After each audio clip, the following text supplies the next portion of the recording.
Chapter 12. A Long Way to Go. 3 miles. That really doesn't sound all that far away. Of course, the distance between leaving the Burrow and arriving at Beaverton was nearly half that. And in that time, I encountered a horde of ghouls, saw a defenseless woman get killed, almost taken by slavers, and on top of that had several emotional breakdowns once I arrived at Beaverton. I keep saying it can't get much worse than this, but I'm starting to doubt myself more and more. I have a feeling that these 3 miles are not going to be an easy route, but at least I'm not alone. Miss, I don't think this is a very good idea. You really should think more of your health. Then again, some alone time can be very helpful. Onion, I'm covered in ancient excrement. I can't even tell where the white of my fur ends and the auburn begins. I need this. You just keep a lookout, please. When we got to the bottom of what I assumed must have been the off-ramp from the highway, we started to get more into a residential area. There were buildings of all shapes and sizes, many of them nestled together to allow the tiniest of mice and the largest of elephants to share the same building. There were so many buildings. Scattered at first, but clumped together over time. You would think I could have found something useful here, at least if they were intact, but most of them were too dilapidated to provide much shelter. And this area must have been hit hard by post-war looting. There was barely a useful scrap to be found. I did, however, stumble onto a small lifesaver.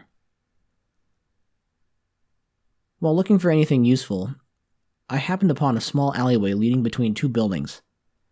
Curiosity got the better of me when I heard a dripping noise. The noise belonged to a small pool that was located in a boxed-in area surrounded by 3 buildings and a large fence. It was coming from a drain pipe that hung from the roof of one of the buildings, letting the water trickle down into the pool. While looking around to make sure that it was safe, I noticed that the gate of the fence had a small padlock on it, and I wanted to try to pick it, even if it led to nowhere. It was good practice.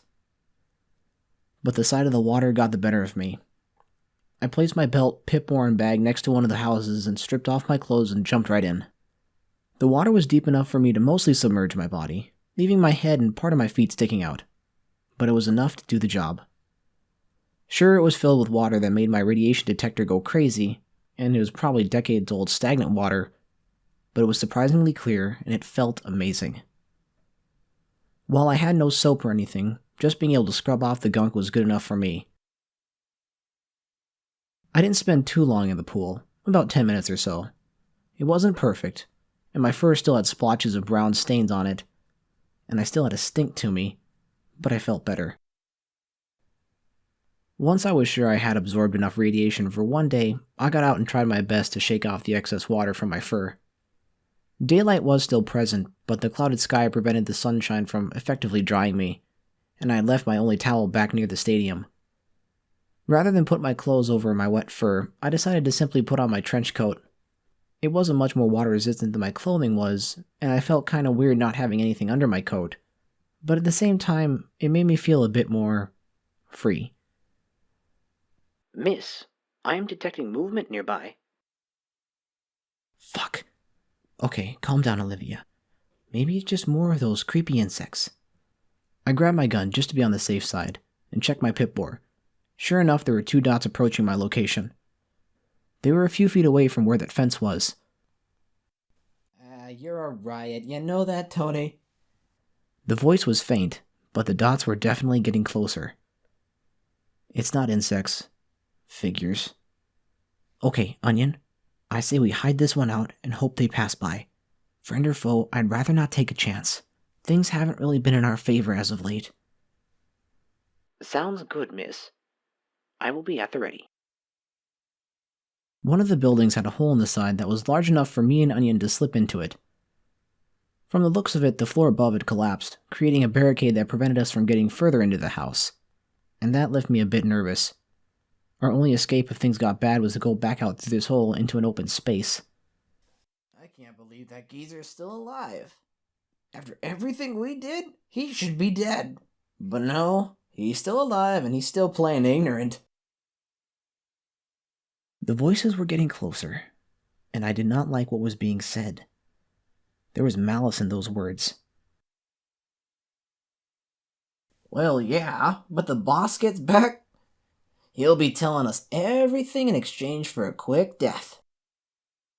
Remind me never to get on the boss's bad side. You're telling me. Now let's get back to our little side project.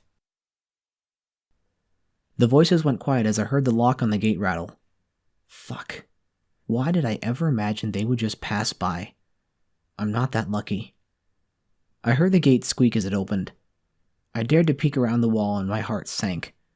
My bag and clothes were still sitting there, in plain sight. Stupid, Olivia. Stupid.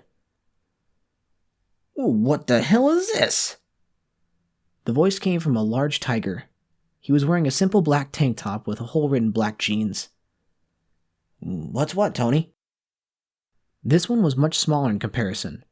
He was an armadillo who seemed to have spikes attached to his shell. He wore some kind of leathery clothing on his chest and legs. Look, there's scattered clothes and bag near our well, Arnie. I think someone was here. Well, fuck, man, check the well. If some other gang found out we were trying to undercut them in the water trade, they may have tried to do something about it. Nah, I don't think so.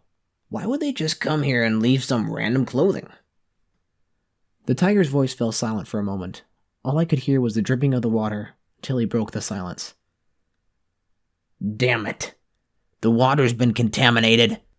It's brown and there's shit floating in it. Well, what the fuck? Check the bag. Maybe it has an answer. Whoever did this will pay. Shit. If they take all my supplies, I'll be screwed. Maybe I can just reason with them. I could say I didn't know it was their water and I was sorry for contaminating it. From what I've heard, I doubt they would care. I don't see any weapons on them. But then again, I was barely able to get a good look at them without risking being spotted. I could activate my bats again, but I really don't want to attack someone who's unarmed. Well, shit, Arnie. This bag is full of supplies. There's food, some medicine, and a bunch of ammo.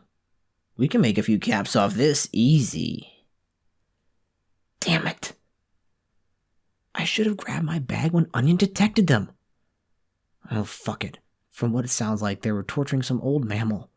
Armed or not, that should be enough excuse to attack them. Maybe if I just shoot their legs, I could incapacitate them rather than outright kill them. I lifted my pip-war. Now, how did I activate this the last time? Oh yeah, I hit it. Unfortunately, that didn't seem to work this time. Okay then, maybe if I just ask politely? Hey, Pip-Boar, activate bats, please. I whispered as low as I could so that I wouldn't attract their attention. No threats detected. It seems my Pip-Boar, however, didn't know how to whisper. What the fuck was that? Who's there? Fucking shit. I need to figure out how to adjust the volume on this thing. What to do? I have two choices. I could go out there and attempt to incapacitate them with my gun, or I can go out all friendly and apologize for any inconvenience I may have caused. I smell something, Arnie. It's coming from over there. He was pointing at where I was, wasn't he? Hey, you! I know you're there. Why can't I come to a decision? I've weighed both options in my head and I don't like any of the results. If my damn Pip-Boar would just do what I tell it, then maybe I'd have a better way out. No threats, my ass. Do I have to be near death for this damn thing to work? Tony, get the javelin. Javelin? Oh, that can't be good. Suddenly I felt all my hairs stand on end. Maybe I should just... Before I could finish that thought, I felt a part of the wall behind me give way as a large, very pointed spear pierced it. 3 long spikes buried themselves into the wall and started to retract. The entire wall buckled outwards until it shattered completely, showering Onion and myself with shards of wood and chunks of brick. I looked over at the two, my cover completely eradicated. I saw the tiger pulling on a large chain that was attached to what must have been the javelin. He used his own strength to pull down this wall? Is that not enough of a threat for you, Pip-Boar? I didn't know what to say, so I just let something slip out. Hi? Well, what do we have here? A little bunny. Are you the one responsible for contaminating our drinking water? Okay, here's the deal. I just started talking, letting my brain do all the work. I didn't know this was your drinking water, and I was desperate to get clean. It's the first thing I saw in days to allow me to do so. To be fair, it was a bit radioactive, so I probably wouldn't have drunk that if I were you. We don't have time for this, Tony. Deal with her. The tiger smiled as he finished reeling in the javelin towards himself and picked it up with ease. Now that I got a good look at it, it was nearly twice as long as I was. And it must have weighed a decent amount too to have pierced through wood and brick with little effort. Either that or he was unusually strong. Or both. And I really didn't want to find out. He took aim as I readied my gun. He wasn't stopping, so I had to stop him first. I took aim and got ready to pull the trigger. And then the world exploded.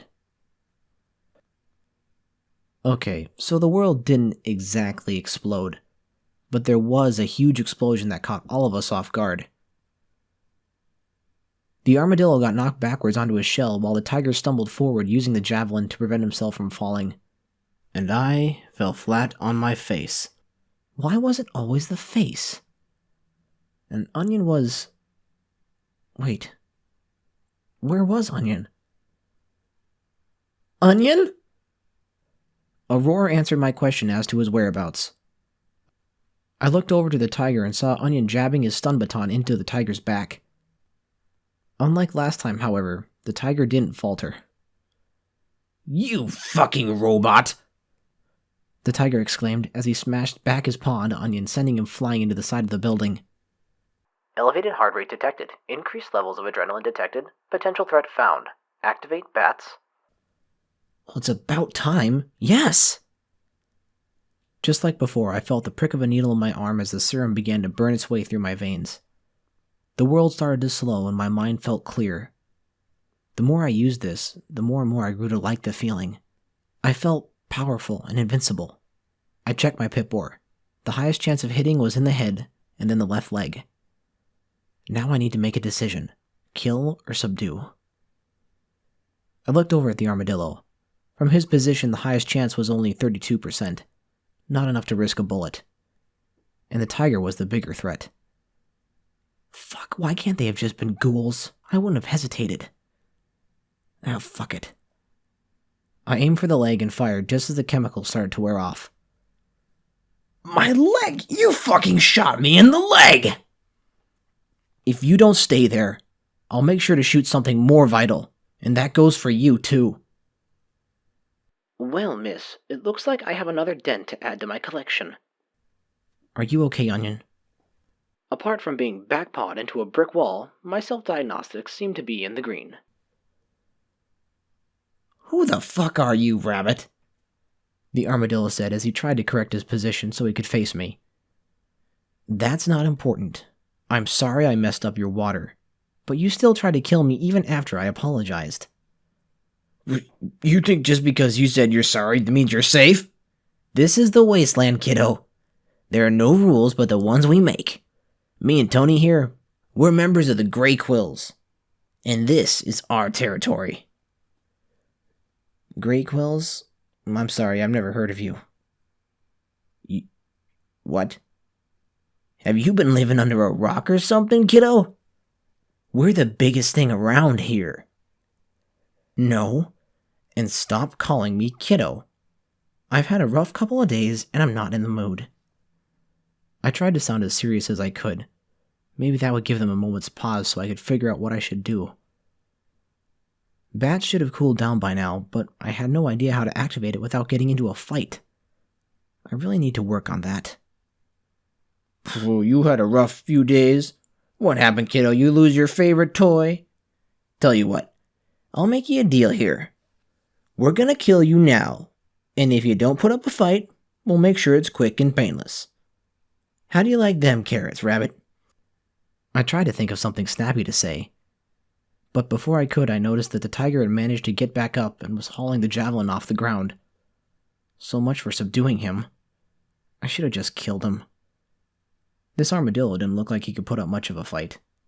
I didn't see any weapons on him, but then again, I didn't see the giant javelin either. Where the hell was he hiding that thing? I gotta think of something.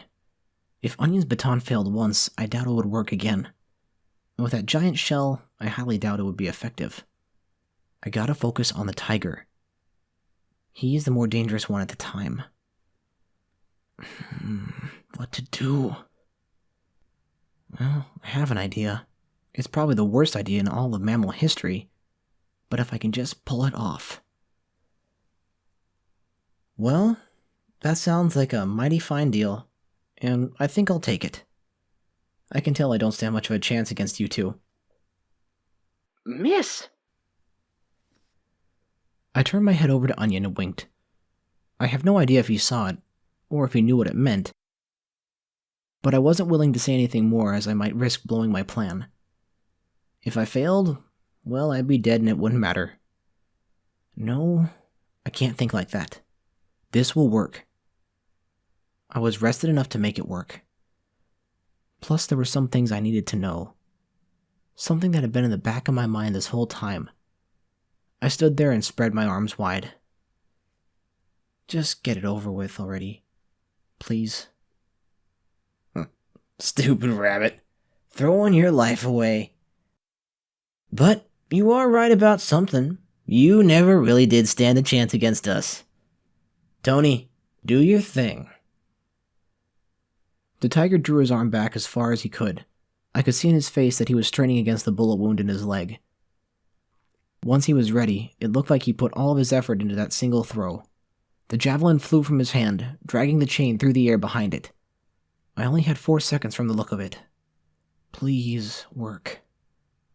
Imminent threat detected. Activate. Yes. Once again, I felt the serum flow through me as whatever it did slowed down the world. No time to think. I knew exactly what to do. I dove down and picked up my gun and fired right into the head of the tiger. Without even looking at his reaction, I sidestepped to the left, jumped onto the wall of the nearby building, and forced myself off of it. While in the air, I turned my body so that my feet were ahead of me, and I kicked the javelin with as much force as I could. While still flying through the air, it changed directions and headed straight for the armadillo. Everything occurred so fast that I don't think he even comprehended what happened until it was too late. The javelin pierced him right through the chest and pinned him to the wall behind him. Once the chemicals wore off, I walked towards him and saw that he was still alive, but only barely. Blood was dripping from his chest and mouth as he struggled against the javelin, but to no avail. I calmly walked up to him until I was right in front of him, and rested the barrel of my gun on his forehead. Either my eyes were playing tricks on me, or he was crying. I'm sorry. He struggled with the words, coughing up blood between them. Oh, it's too late for sorry. What was it you said? Here in the wasteland you make your own rules? From the sound of it, you broke one of mine. Now tell me, what was this about an old guy? I wasn't able to find out everything from him before he died, but I found out enough. Apparently he and a few of his gang buddies kidnapped some old buffalo who was out for a walk. He said that the buffalo was special, and that he would be worth a lot to their boss. But the armadillo died before I could find out what was so special about him. I did, however, learn where they were keeping him, an abandoned movie theater nearby. Miss, that was something. What do you mean, Onion? Putting your life on the line like that and pulling off such a counterattack. I'm a robot and even my processors had trouble figuring out what happened. It's really hard to explain. Remember when I told you that my Pip-Boar was talking to me? Well, it did something to me. It's called Burrow Assisted Targeting System. It injected me with something that put me in some kind of trance. Everything seemed so vivid and so clear. The world seems to slow down to a standstill, but I feel like I can move faster than ever. It doesn't last long, but it's quite a rush. It sounds dangerous, miss. Have you felt any side effects from it? Other than me missing it when it wears off? Not really, Onion. That's called an addiction, miss. Well, then I must be addicted to you because sometimes I miss you when you're not around. What do we do now, miss? Well, apparently these bastards kidnapped some old buffalo and are holding him hostage, and even torturing him. If I'm going to be any kind of hero, I need to try to rescue him. Plus, it's on the way. If you keep putting yourself in these situations, miss, one day you won't make it out. One day, maybe. But not today. Between your sensors and my quick thinking, and my bats, I thought to myself, we should be fine. Let's just not draw any unnecessary attention, and I promise you, if it looks like we're in over our heads, we'll call it quits. We can't help anyone if we're dead. If you insist, miss, I've come to learn that when you put your mind to something, nothing can change it. I changed back into my clothes, put on my coat, and grabbed the rest of my stuff.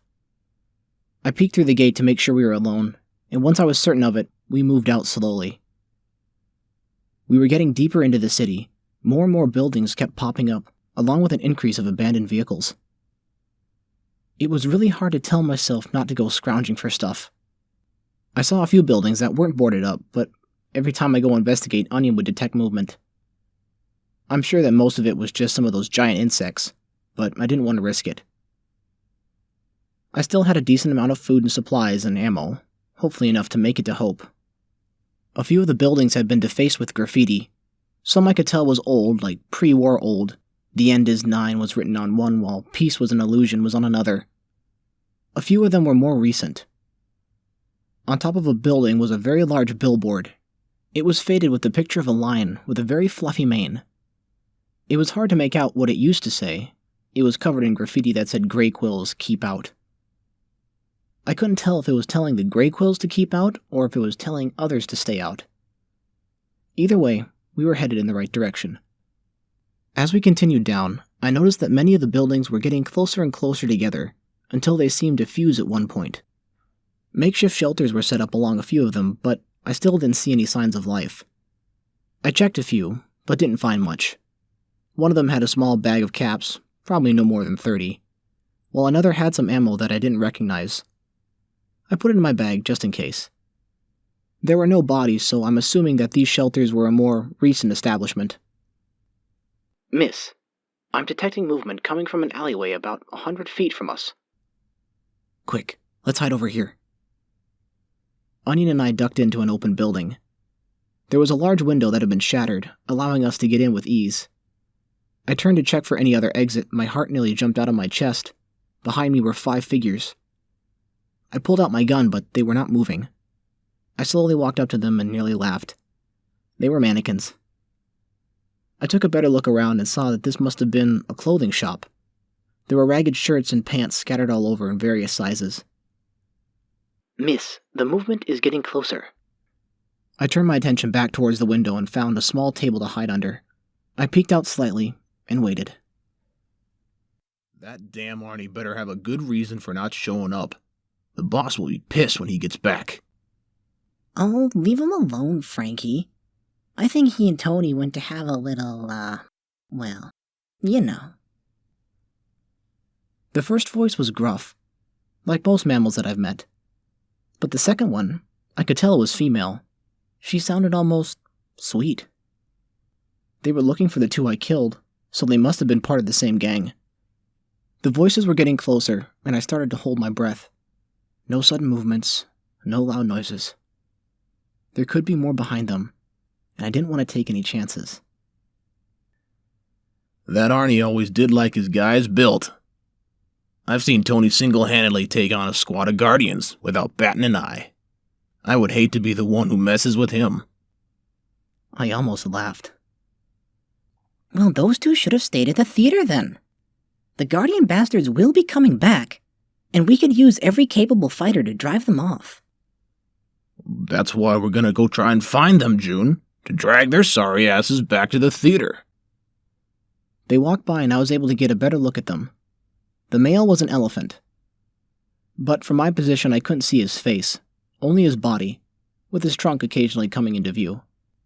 The female, however, was dwarfed in comparison. She was a polecat. Her stripes of auburn and white reminded me of my own fur color. She was hunched over a bit as she walked. She wore a loose skirt and some leathery pants, while he had some kind of metal plate armor on his body.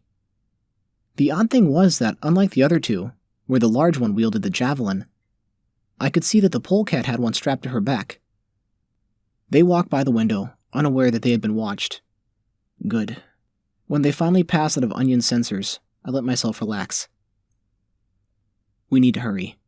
If they find the bodies, I'm sure they'll head straight back to the theater. We need to get there before that happens. Agreed, miss.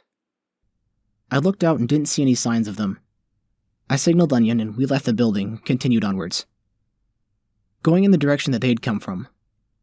Odds are that they were coming from the theater.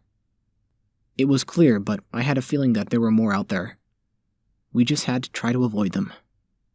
Hopefully we don't run into any of those steel guardians either. I had no idea whose side they're on, but I don't want to get caught in the middle of a fight. We passed more of the same, shoddy shelters placed in front of boarded-up buildings. I don't understand why they just didn't try to remove the boards. It'd probably be a lot safer inside the building than under a sheet. While the urge to go scavenging had diminished, I tried to keep my eye out for any buildings that could be used as temporary hiding spots, just in case we ran into anyone else. We moved from car to car, doorway to doorway, doing our best to keep hidden. Well, I was anyway. A large floating metal ball was a bit more conspicuous.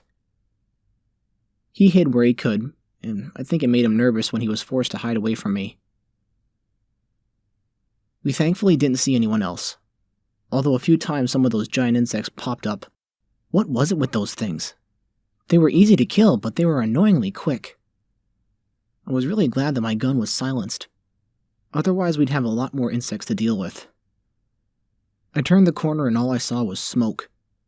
Lying in the middle of the street was one of those flying contraptions that I saw pick up the two Steel Guardian guys earlier. The engines were billowing black smoke, and parts of the body was missing.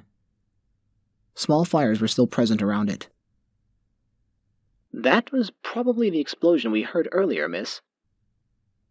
I think you're right, Onion. Did the Grey Quills do this? I doubt some simple pea shooter could take down one of these things. They must be packing some serious firepower.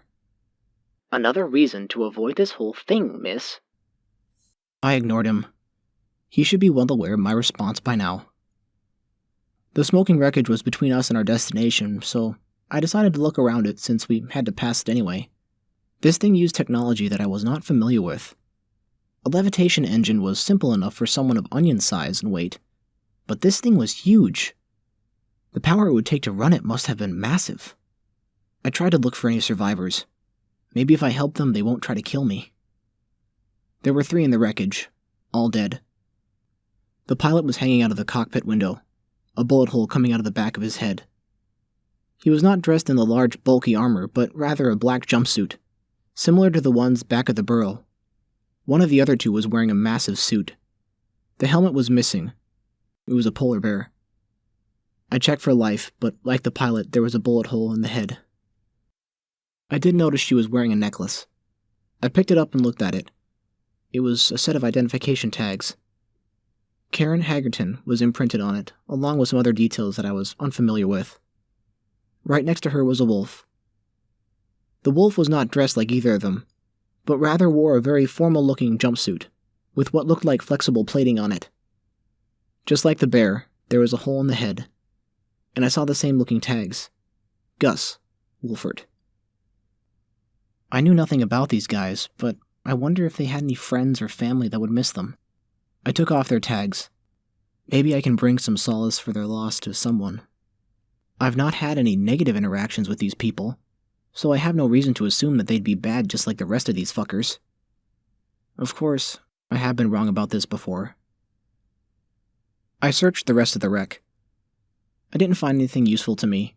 All 3 of them were much larger than I was, so anything that could have been useful was too cumbersome to carry or use. I did find packets of processed food, and since the dead can't use it, I placed it in my bag. There was one thing that stuck out, however. Inside the intact part of the body was a green crate. It was obviously bolted to the floor, or else it would have been thrown out during the crash. I went over and opened it. Inside were 10 small gray spheres. I picked up one, and it fit easily into my paw. Each one of them had a small cover on top. Beneath the cover was a red button. What were these? Miss, be careful. I'm detecting trace amounts of explosives coming from that. Explosives? Were these grenades? Oh, these will come in handy. I grabbed them and carefully placed them inside my bag. Thankfully, the cover over the buttons had a latch, so it wouldn't accidentally pop open. I assumed that that's what would arm them, but now was not the time nor place to figure that out. Let's go, Onion. We left the wreckage and were able to slowly squeeze through it. The thing was so big that it took up the entire street. Onion was able to float right over it. Once we were on the other side, I was able to spot something in the distance. There was a very large building with a giant sign. I took out the scope and focused on it. The building had giant pillars that decorated the front of it. Its architecture made it stand out from the rest of the buildings. It had giant arches that flowed over the pillars, forming a roof. 2 giant giraffe statues held up a sign above the building. Regal Giraffe Theater. That's our place. Are you sure you want to do this, miss? It's not too late to turn back. I'm sure, Onion. Now, let's go rescue a buffalo.